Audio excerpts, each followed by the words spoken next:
నియోజకవర్గానికి వైసీపీ నాయకులు ప్రచారానికి రావడం జరిగింది.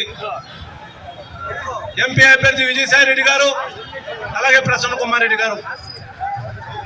ఈరోజు కోవూరు నియోజకవర్గ ప్రజలందరికీ తెలుసు, చంద్రబాబు నాయుడు గారి ఆశీస్సులతో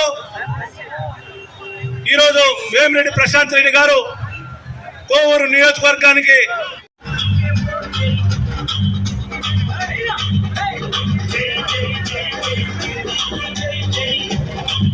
ఉదయగిరి నుంచి ఇక్కడ నెల్లూరు వరకు ఆయన ఏ ఊరు, ఏ ప్రజలు, ఎవరు, అసలు రాజకీయాలకు మనం వస్తామా లేదా అనేది కూడా ఆలోచించలేదు.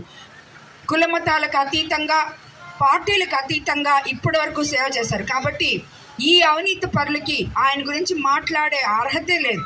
ఇక నా గురించి అంటారా, అసలు వాళ్ళు ఏం మాట్లాడతారో తెలియదు. మీరు అవినీతి చేశారయ్యా, అది చెప్పండి, అసలు ఎందుకు చేశారు, ఇంత గ్రావెల్ దోసేశారు, ఇంతకి ఇసుకెత్తుకుపోయారు, దాని గురించి ఆన్సర్ చేయండి, ఎక్కడుంది అది, ఆ డబ్బు ఎక్కడుంది అని చెప్పి నేను అడుగుతుంటే ఎంతసేపు నా గురించి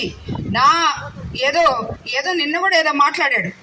ఆ డైమండ్లని ఇవన్నీ అవసరమా ఆయనకి? ఆడవాళ్ళ విషయాలు అవసరమా? నేను అడిగేదేంది, నువ్వు సమాధానం చెప్పేదేంది? ఫ్రస్ట్రేషన్లో ఏం మాట్లాడుతున్నాడంటే ఆఖరాకి ఈరోజు వాళ్ళ నాయకుడిని కూడా ఏదో మాట్లాడేశాడు. వాళ్ళ నాయకుడిని కూడా ఎలక్షన్ ముందు ఇట్టుంటాడు, ఎలక్షన్ తర్వాత ఇట్టుంటాడని మాట్లాడేశాడు.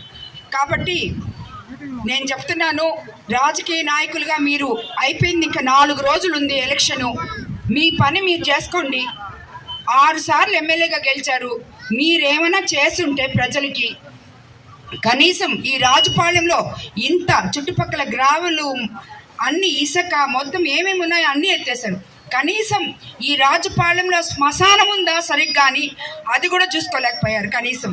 ఎందుకంటే మీ వాళ్ళు శ్మశానం గురించి నాకు రాసిచ్చున్నారు. మరి ఈ దోచేసిన డబ్బుల్లో అదే చెప్తున్నా నేను, ఈ దోచేసిన డబ్బులో రియల్ ఎస్టేట్ అయితేనేవి, ఎక్కడన్నా వాళ్ళు వెడల్పుగా రోడ్లు వేశారు, డ్రైన్లు ఉన్నాయి, దాన్ని అందంగా తీర్చిదిద్దారు అంటే దాని పక్కనే ఒక రియల్ ఎస్టేట్ ఉంటుంది, లేకపోతే అది కూడా చేయరు.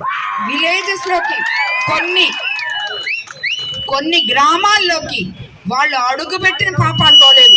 6 సార్లు ఎమ్మెల్యేలైనా సరే, కానీ వాళ్ళు మేము అంతా ఇది డెల్టా ప్రాంతం, మేము అభివృద్ధి చేసేసాం, ఇంకేం లేదు చేయడానికి, మేము చేసిందంతా చేసేసామని చెప్పి మాట్లాడుతున్నారు. ప్రజలారా, మీరందరూ ఆలోచించండి.